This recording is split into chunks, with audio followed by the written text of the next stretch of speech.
Assalamualaikum warahmatullahi wabarakatuh. Salam solusi untuk berdiskusi. Perkenalkan, saya Mutia Hafiz dengan NIM 0601232022. Saya mahasiswa Ilmu Perpustakaan Fakultas Ilmu Sosial Universitas Islam Negeri Sumatera Utara. Baiklah, di sini saya akan menjelaskan tentang negara hukum atau rule of. Negara hukum atau rule of adalah konsep yang melandas dalam sistem hukum, metode dan kekuasaan pemerintah terkait pada hukum dan tidak adanya kekecualian dari aturan hukum.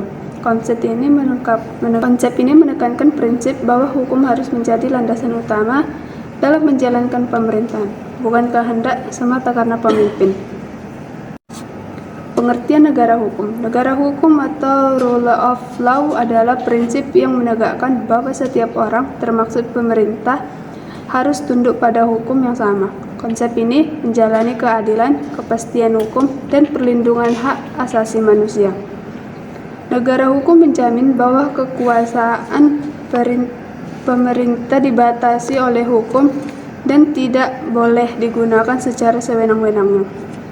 Prinsip-prinsip hukum: 1. Keadilan dan kesetaraan di mata hukum. Setiap individu tanpa pandangan bulu harus diperlakukan sama di hadapan hukum. Tidak ada dikecualikan dari aturan hukum. 2. Kepastian hukum. Hukum harus jelas, dapat diprediksi, dan diterapkan secara konsisten. Hal ini memberikan keyakinan kepada masyarakat tentang konsekuensi dari tindakan mereka. 3. Keterbukaan dan akuntabilitas. Pemerintah harus bertanggung jawab atas tindakan dan keputusannya. Transparansi dalam proses pengambilan keputusan menjadi kunci untuk mencegah penyalahguna kekuasaan. 4. Perlindungan hak asasi manusia. Negara hukum harus melindungi hak asasi manusia setiap individu, termaksud hak atas kebebasan berpendapat, hak atas keadilan, dan hak atas kehidupan yang layak. Implementasi negara hukum berbagai negara. Negara-negara setiap Jerman, Inggris, dan Amerika Serikat dikenal memiliki sistem hukum yang berlandaskan prinsip hukum. Mereka memiliki lembaga-lembaga independen yang bertugas menjaga kepatuhan terhadap hukum seperti Mahkamah Agung dan lembaga anti korupsi. Di Jerman, konsep atau negara hukum diwujudkan melalui pemisahan kekuasaan, perlindungan hak asasi manusia, dan keberadaan lembaga otonom seperti Mahkamah Konstitusi.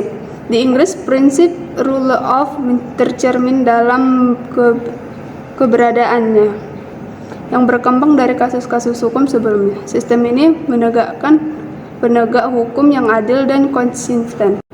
Berikut ini ada pilar-pilar negara hukum. 1. Pemisahan kekuasaan. Konsep Montesquieu tentang pemisahan kekuasaan menjadi salah satu pilar utama negara hukum. Pemisahan kekuasaan antara eksekutif, legislatif, dan yudikatif bertujuan untuk mencegah konsentrasi kekuasaan yang berpotensi menimbulkan penyalahgunaan. 2. Kemandirian lembaga hukum. Lembaga hukum seperti Mahkamah Agung, Kepolisian, dan Jaksa Agung harus bersifat independen dan bebas dari politik. Hal ini penting untuk memastikan penegakan hukum yang adil dan tidak dipengaruhi oleh kepentingan tertentu. 3. Perlindungan hak asasi manusia. Negara hukum harus memberikan perlindungan yang kuat terhadap hak asasi manusia setiap individu. Hak atas kebebasan berpendapat, hak atas keadilan, dan hak atas privasi harus dijamin dan dilindungi oleh hukum. 4. Kepatuhan terhadap hukum. Pentingnya setiap individu, termasuk pejabat pemerintah, untuk mematuhi dan tunduk pada hukum. Ketaatan terhadap aturan hukum menjadi kunci dalam menjaga keadilan dan kepastian hukum. Manfaat negara hukum bagi masyarakat. 1. Keadilan dan kepastian hukum. Dengan adanya negara hukum, masyarakat dapat merasa bahwa mereka diperlakukan secara adil dan setiap tindakan yang dilakukan memiliki konsekuensi yang jelas sesuai dengan hukum yang berlaku. 2. Mencegah penyalahguna kekuasaan. Negara hukum membantu mencegah terjadinya penyalahguna kekuasaan oleh pemerintah atau individu tertentu. Dengan adanya aturan yang mengikat, kekuasaan dapat diawasi dan dikontrol dengan lebih baik. 3. Keseimbangan kekuasaan. Prinsip negara hukum membantu menjaga keseimbangan kekuasaan antar pemerintah dan masyarakat. Hal ini mengurangi resiko orientisme dan memastikan bahwa kepentingan masyarakat diutamakan. Tantangan dalam menerapkan negara hukum. 1. Korupsi. Korupsi menjadi salah satu hambatan utama dalam penerapan negara hukum. Penyalahgunaan kekuasaan dan suap dapat merusak integritas sistem hukum. 2. Ketidaksetaraan di mata hukum. Tidak semua individu mendapatkan perilaku yang sama di hadapan hukum. Diskriminasi rasial, gender, atau sosial masih jadi tantangan dalam menciptakan keadilan yang setia.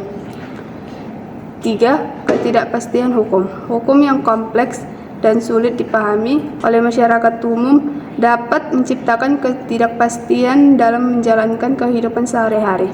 Pendidikan hukum menjadi kunci dalam meningkatkan kesadaran akan hak dan kewajiban masyarakat. Peran masyarakat dalam mempertimbangkan negara hukum. Masyarakat memiliki peran penting dalam memastikan keberlangsungan negara hukum. Partisipasi aktif dalam proses hukum, pengawasan terhadap kinerja lembaga hukum, dan menegakkan integritas menjadi tanggung jawab kebersamaan dalam menjaga prinsip negara. Kesimpulan, negara hukum atau rule of law bukan hanya sekedar konsep, tetapi sebuah prinsip yang harus dijunjung tinggi dalam menjalankan sistem hukum sebuah negara. Dengan memahami pilar-pilar manfaat tentang dan peran masyarakat dalam menegakkan hukum, diharapkan masyarakat dapat lebih sadar akan pentingnya menjaga keadilan, kepastian hukum, dan perlindungan hak asasi manusia dalam kehidupan bermasyarakat. Baiklah, di sini saya akan menjawab pertanyaan berikut. Jelaskan bagaimana yang disebut negara hukum, rule of vs bagaimana kalau mereka tidak membuat negara hukum sebagai pelima. Negara hukum atau negara rule of law adalah konsep yang menetapkan hukum sebagai panglima tertinggi dalam sistem pemerintahan. Dalam negara hukum, kekuasaan pemerintah dibatasi oleh hukum yang setiap individu, termasuk pejabat pemerintah, tunduk pada aturan yang sama. Berikut adalah perbandingan antara negara hukum dan negara tanpa hukum sebagai panglima. 1. Pemerintahan berdasarkan hukum. Negara hukum menegakkan pentingnya pemerintahan yang berlandaskan hukum.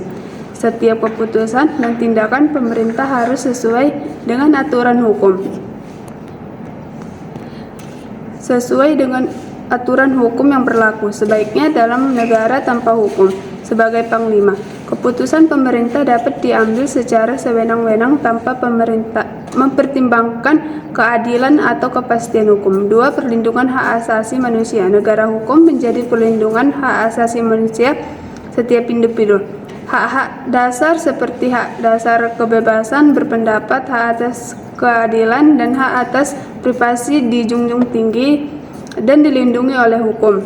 Di sisi lain, dalam negara tanpa hukum sebagai panglima, hak